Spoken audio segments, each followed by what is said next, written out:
सुशासन और गरीब कल्याण, अगर हम एक सूत्र में कहें तो सेवा, सुशासन और गरीब कल्याण के अंतर्गत आज देश का चहुमुखी विकास हुआ है और देश की धाक आज पूरी दुनिया में जमी है और देश का विश्वास भी आज पूरी दुनिया में जमा है। अभी मैं, क्योंकि राष्ट्रीय स्तर के विषयों पर आदरणीय ग्रेवाल जी ने अपने विषय रखे हैं, लोकसभा 2019 के बाद जो संसदीय क्षेत्र फतेहपुर सीकरी में विकास के कार्य हुए हैं, उसके लिए मैं देश के प्रधानमंत्री आदरणीय श्री नरेंद्र मोदी जी को और उत्तर प्रदेश के मुख्यमंत्री आदरणीय श्री योगी जी को हृदय से धन्यवाद देना चाहता हूँ।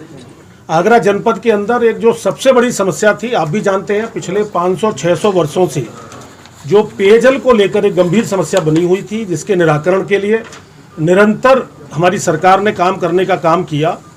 और मैं बार बार धन्यवाद देना चाहता हूं आदरणीय मोदी जी का, आदरणीय प्रधानमंत्री जी का और उत्तर प्रदेश के मुख्यमंत्री आदरणीय योगी आदित्यनाथ जी का, कि जल जीवन मिशन के अंतर्गत उन्होंने मुझे जल जीवन की जो राष्ट्रीय टीम है, जो कमेटी है, उसमें भी मुझे रखा और मुझे अवसर मिला अपनी सीकरी क्षेत्र की जनता की पेयजल की समस्या को उठाने का। तो उसी के कारण से आज 4600 करोड़ की योजना, जो पिछले दिनों मेरी आपसे बातचीत भी हुई थी, पेयजल की समस्या के निराकरण के लिए स्वीकृत हुई जल जीवन मिशन में। और उसमें सबसे अच्छी बात है कि कहाँ हम जल लाने की बात कर रहे थे और अब हमें गंगा जल मिलने की योजना हमारी स्वीकृत हुई है। आपको मुझे बताते हुए बड़ा प्रसन्नता हो रही है कि जो अनुराग श्रीवास्तव इसके सचिव हैं जल जीवन मिशन के उत्तर प्रदेश के, उनसे 2 दिन पहले ही मेरी बातचीत हुई। उन्होंने कहा कि 15 जून तक हम जल जीवन मिशन के अंतर्गत गंगा जल के टेंडर कर देंगे। तो ये एक खुशी की बात है कि 4600 करोड़ की योजना आज हमारे आगरा जनपद के फतेहपुर सीकरी लोकसभा क्षेत्र के हर गांव में, हर घर में, हर हर गंगे, घर घर गंगे, हर घर नल, हर घर गंगा जल। तो ये एक योजना स्वीकृत होकर हमारे लोगों को अगले आने वाले 1 वर्ष के अंदर सभी के घरों में जब टोंटी खोलेंगे तो गंगा जल निकलेगा। मैं समझता हूँ इससे बड़ा ऐतिहासिक काम आज तक कभी न हुआ और मुझे तो लगता है कि आने वाले समय में अगर होगा तो मोदी जी और योगी जी के आशीर्वाद से संपन्न होगा। दूसरा, उत्तरी बाईपास की डिमांड बड़े लंबे समय थी से चली आ रही थी कि उत्तरी बाईपास बने, तो 350 करोड़ उत्तरी बाईपास के लिए स्वीकृत हुए और उसके भी कार्य प्रारंभ हो गए हैं। उसी प्रकार से जो आपका इनर रिंग रोड है, जो दिल्ली से यमुना एक्सप्रेस वे आता है, वो ग्वालियर रोड को जोड़ेगा, उसके लिए 150 करोड़ रुपए स्वीकृत भी हो गए, टेंडर भी हो गए, उसका कार्य भी प्रारंभ हो गया है। आगरा से ग्वालियर ये 6 लेन बने, इसकी भी स्वीकृति माननीय गडकरी साहब ने दी है और आने वाले समय में आगरा ग्वालियर 6 लेन का मार्ग बनेगा। आगरा से जो हमारा महुवर रोड है, जिसे आप आगरा जयपुर राष्ट्रीय राजमार्ग भी कहते हैं, तो पृथ्वीनाथ फाटक पर एक बड़ा ब्रिज बनाकर और महुवर तक 4 लेन का रोड ये भी स्वीकृत हो गया है, ये आने वाले समय में बनेगा, इसकी टेंडर की प्रक्रिया चल रही है।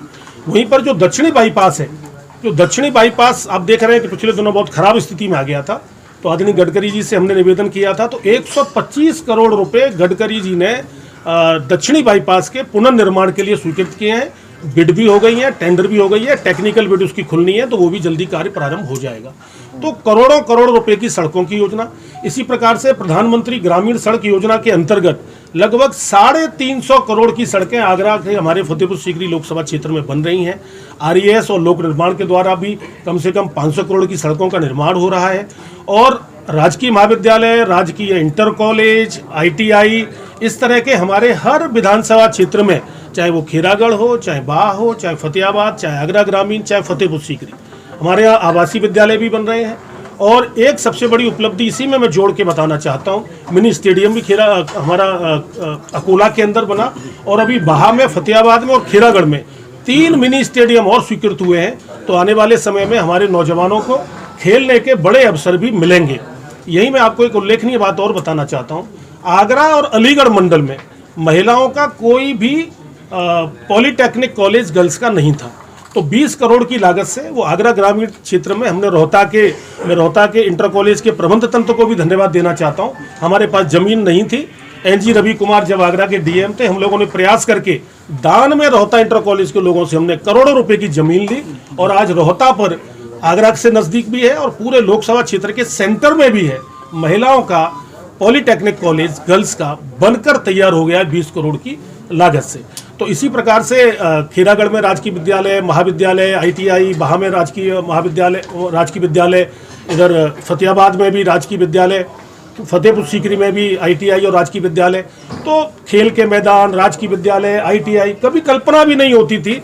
तो माननीय मोदी जी के इस कार्यकाल में, 9 वर्ष के कार्यकाल में, विशेषकर इन 4 वर्षों के कार्यकाल में, ये मैंने आपको जो चीज़ें गिनाई हैं ये होने का काम हुआ। इसके अलावा मुद्रा योजना में नौजवानों को रोजगार मिलना, हमारे प्रधानमंत्री किसान सम्मान निधि में 20 लाख से अधिक किसानों को प्रधानमंत्री किसान सम्मान निधि मिलना, आयुष्मान कार्ड मिलना, अनेक प्रकार की योजना, और चिकित्सा के क्षेत्र में भी बड़े प्रभावी कार्य हमारे क्षेत्र में हुए हैं। बिजली के अनेक सब स्टेशन हमारे क्षेत्र में बने हैं। तो मैं ये कह सकता हूँ कि चाहे सड़कों का क्षेत्र हो, चाहे पेयजल की समस्या हो, चाहे शिक्षा का क्षेत्र हो, चाहे खेल का क्षेत्र हो, विकास के क्षेत्र में अगर हम देखेंगे तो आज फतेहपुर सीकरी लोकसभा आदरणीय प्रधानमंत्री श्री नरेंद्र मोदी जी के आशीर्वाद से और हमारे मुख्यमंत्री योगी आदित्यनाथ जी के नेतृत्व में दिन प्रतिदिन ऐतिहासिक कदम विकास की ओर आगे बढ़ रहे हैं। सर, अटल जी की प्रतिमा स्थापित करने की बात जी, मैं बस आगे बढ़ ही रहा था। 15 करोड़ रुपए स्वीकृत हुए, इसको लोकसभा में भी मैंने उठाया था और हमारी विधायक बैठी हैं रानी पच्छालिका जी, आपने इसको लगातार बटेश्वर की उत्थान के लिए बात की है। विधायक जी हमारे खीरागढ़ के भी बैठे हैं, हमारे जिला पंचायत अध्यक्ष और जिलाध्यक्ष, सब लोगों ने मिलकर माननीय अटल जी की भव्य प्रतिमा बटेश्वर में बनेगी, उसके लिए पैसा भी स्वीकृत हो गया है। आने वाले समय में उसका भव्य रूप आप देखेंगे। और बटेश्वर और बाहा में, क्योंकि वहाँ पोस्टमार्टम गृह की भी मांग होती थी, विधायक जी ने भी कोशिश की, हमने भी लग के, अब वो पोस्टमार्टम गृह बनकर लगभग तैयार हो गया है। ऐसा बड़ा काम हो गया जी, तो आगरा में उनको आने की जरूरत नहीं पड़ेगी। बाहा बहुत दूर क्षेत्र है, उसके लिए कुछ जरूरत थी इंस्ट्रूमेंट्स की, तो हमने निधि से उन इंस्ट्रूमेंट्स को भी दे दिया है। और मैं और बता दूं कि बाहा में एक शहीद स्मारक के लिए भी हमने एक जगह चिन्हित की है कि जिस प्रकार आगरा के अंदर एक शहीद स्मारक बना है, बाहा शहीदों की भूमि है, उस भूमि को पूरा देश और दुनिया नमन करती है। माननीय अटल जी की भूमि है और भगवान कृष्ण के भाई वासुदेव जी का भी वहाँ पे घर है, शौरीपुर है, जैन धर्म की भी भूमि है।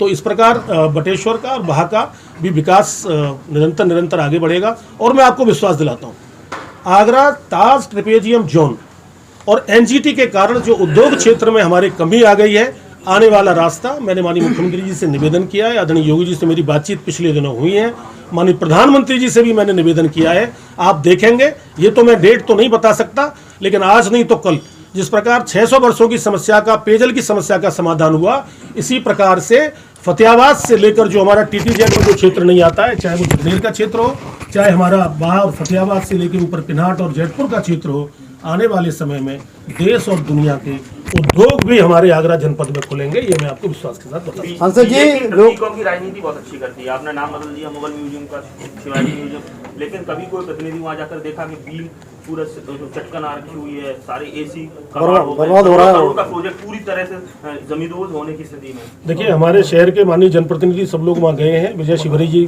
पिछले दिनों वहाँ गए थे, उसका पुनर्निर्माण होगा निश्चित रूप से। लेकिन साहब अभी तक उसका मतलब मुख्यमंत्री जी ने 2 साल के करीब वक्त हो गया नाम बदलने का, लेकिन फंड अभी तक जारी नहीं हुआ। इसके लिए कोई अप्रोच, कोई प्रयास किए गए? मुझे लगता है उसके लिए निश्चित रूप से प्रयास किए हैं हमारे शहर के जनप्रतिनिधि, उसके लिए प्रयास में लगे। हम लोग मिलकर फिर बात करेंगे और जल्दी उसका पुनर्निर्माण करेंगे। सांसद जी, फतेहपुर सीकरी लोकसभा क्षेत्र के विकास में आपने बहुत सारे काम गिना दिए, क्या कोई विधायकों का योगदान है कि नहीं उसमें? निश्चित रूप से। ये देखिए, हम पार्टी, हम व्यक्ति नहीं है। मैं राजकुमार चार के नाते, क्योंकि मुझे ग्रेवाल साहब के साथ प्रेस कॉन्फ्रेंस में बैठना था, तो मुझे भी अपनी विषय रखने थे। हम सब लोग एक ही तो हैं, सब कार्यकर्ता हैं। बिना विधायक की कल्पना के उत्तर प्रदेश से काम कैसे हो सकते हैं? बिना सांसद के सहयोग के सेंट्रल से काम कैसे हो सकते हैं? ये तो हमारी एक टीम है, विधायक और सांसद, जिला पंचायत अध्यक्ष, संगठन के हमारे जिलाध्यक्ष, हमारे MLC मानवेंद्र जी बैठे हैं, हमारे विजय शिवहरी साहब बैठे हैं, हम सब लोग मिलकर और पार्टी के कार्यकर्ता हम लोग आपस में बैठते हैं, कहाँ कौन सा विकास होना चाहिए उस पर लगते हैं, एक दूसरे के साथ सहमति होती है और मिलकर ये सारे जो काम हो रहे हैं, ये सब विधायक और सांसद और संगठन के मिलके ही काम हुए। ये अकेले कोई राजकुमार चाहर के नहीं है, ये मोदी जी ने किए हैं, ये योगी जी ने किए हैं, प्रदेश की सरकार और केंद्र की सरकार की। चार साहब 9 साल का आपने लेखा जोखा पूरा रखा, लेकिन उसके बावजूद आपके लोकसभा क्षेत्र की 6 नगर पालिकाओं में से 4 आप लोग हार जाते हैं। देखिए, नगर पालिकाओं के चुनाव निश्चित रूप से मैं कह सकता हूँ कि कुछ अलग प्रकार के रहते हैं, कुछ स्थानीय मुद्दे भी वहाँ रहते हैं। और आपने देखा होगा कि 1-2 जगह हमारे ही कार्यकर्ता दूसरी जगह जाके चुनाव जीत के आ गए, तो कहीं ना कहीं उनके अंदर पार्टी के लोगों की भी भावनाएं कहीं ना कहीं वोट देने में रही होगी, कहीं जनता की भी रही होगी। तो मैं ये कह सकता हूं कि हमारी जो नगर पालिकाएं हैं चारों, आप उनके रिजल्ट उठा के अगर आप देखेंगे तो आपको लगेगा कि कहीं ना कहीं कोई स्थानीय मुद्दे कुछ यानी हावी रहे प्रत्याशी चयन में कोई ना कोई कमी रही नहीं यार, प्रत्याशी चयन में कभी कोई कमी नहीं रहती। आपस में मिलकर सब लोग प्रत्याशी चयन करते हैं। हमारे विधायक, हमारे संगठन के लोग, सब लोग अच्छे से अच्छे प्रत्याशी को लड़ाते हैं। एक व्यक्ति को ही लड़ता है। कुछ स्थानीय कारण, स्थानीय देखिए, जिस प्रकार गांव के प्रधान के मामले में स्थानीय कारण होते हैं, जिला पंचायत के मेंबर के में स्थानीय कारण होते हैं, नगर पालिका में, लेकिन फिर भी आप देखेंगे तो बहुत अच्छा प्रदर्शन भारतीय जनता पार्टी ने। सिविल एयरपोर्ट को लेकर के सांसद जी सिविल, लेकिन नगर पालिकाओं की और नगर पंचायत बीजेपी में 16 जिले ऐसे हैं जहाँ बीजेपी की एक भी नगर पालिका चेयरमैन नहीं जीता गया, 7 जिले ऐसे जहाँ एक भी नगर पंचायत नहीं जीता। तो कहीं ना कहीं जो आंकड़ों को अलग तरह से अलग ही एक पिक्चर तस्वीर बीजेपी पेश करती है। देखिए, मैं ये कहूँगा कि जब आप पिछली बार के रिकॉर्ड उठा के देखेंगे, जब 2017 में हमारी सरकार भारतीय जनता पार्टी की उत्तर प्रदेश में बनी और उसके बाद अभी 2022 में जब हमारी सरकार बनी है, तो पुराने आंकड़े उठा के देखिए और आज के आंकड़े उठा के देखिए, निश्चित रूप से 50 से 60% अधिक सीटें हम लोगों ने जीती। और जहां अगर कहीं आप देखिएगा, जो नगर पालिकाओं में कहीं कुछ आपको कमियां नजर आ रही होंगी कि साहब ये हम सीट हार गए, वो प्रचंड बहुमत से आप देखना, वो लोकसभा के चुनाव में पूरी की पूरी नगर पालिकाएं, नगर पंचायतें भारतीय जनता पार्टी को वोट देने वाली हैं। सांसद जी सिविल एयरपोर्ट का कब तक काम होगा? मैं स्वयं उसको मैं कहना चाह रहा था, ये भी हमारे लिए सौभाग्य की बात है। वैसे तो मेरे लिए आगरा शहर में सिविल एयरपोर्ट हो, वो भी हम सबका है, लेकिन फतेहपुर सीकरी संसदीय क्षेत्र में ये सिविल एयरपोर्ट नया बन रहा है। उसकी नई DPR के लिए बात की गई थी। मैं पिछले दिनों सिंधिया साहब से मिला हूं, जो भी अड़चने हैं वो लगभग दूर हैं। बहुत जल्दी सिविल एयरपोर्ट पर कार्य प्रारंभ हो जाएगा। मीडिया सम्मान में आज के कार्यक्रम के मुख्य अतिथि भारतीय जनता पार्टी के वरिष्ठ नेता माननीय हरदीप सिंह जी ग्रेवाल आज कार्यक्रम के मुख्य अतिथि है। परिचय करा आदरणीय जिलाध्यक्ष जी से आग्रह करूंगा कि वे सभी कमर्श करें। सभी मीडिया बंधुओं का मैं हृदय से आपका स्वागत करता हूं। आज मुख्य अतिथि के रूप में फतेहपुर सीकरी लोकसभा की प्रेस के लिए पधारे हमारे बीच में हरदीप सिंह ग्रेवाल जी सांसद रहे हैं, मंत्री रहे और राष्ट्रीय कार्य समिति के सदस्य रहे हैं, किसान मोर्चे के महामंत्री रहे हैं, भिन्न भिन्न कई प्रदेशों के प्रभारी रहे हैं। ऐसे ग्रेवाल जी हमारे बीच में है, उनका हृदय से स्वागत करता हूँ। हमारे लोकप्रिय सांसद बड़े भाई राजकुमार चार साहब विभिन्न पदों पर रहते हुए राष्ट्रीय अध्यक्ष किसान मोर्चा और जिले की एक इकाई से लेकर यहाँ तक का जो सफर शुरू किया है, ऐसे हमारे माननीय सांसद बड़े भाई राजकुमार चार जी, मानवेंद्र सिंह गुरु जी के नाम से ज्यादातर ये सभी लोग जानते हैं। ऐसे बड़े भाई हमारे MLC मानवेंद्र जी प्रताप जी, उनका आगरा से काफी नाता रहा है। बड़े भाई विजय सिवरे जी MLC हैं, महानगर के अध्यक्ष रहे, युवा मोर्चे के अध्यक्ष रहे, कई विभिन्न पदों पर रहे। हमारे विधायक रानी पचालका सिंह जी लगातार निरंतर वहां से परिवारी विधायक रहता है। माननीय हमारी जिला पंचायत के अध्यक्ष मंजू भदौरिया जी और हम सबके साथी और एक अच्छे मित्र की तरह पूरे कार्य को देखने वाले हमारे क्षेत्रीय महामंत्री, नाम ही काफी है, नहीं नागिन जी, नहीं नाम बोलना ही काफी है, बोलने दीजिए, हाथ छोड़ दिए, माननीय नागेंद्र जी और सम्मानित सभी पधारे हुए मीडिया बंधुओं और सभी कार्यकर्ता बंधुओं, ये परिचय है और मीडिया को कार्रवाई के लिए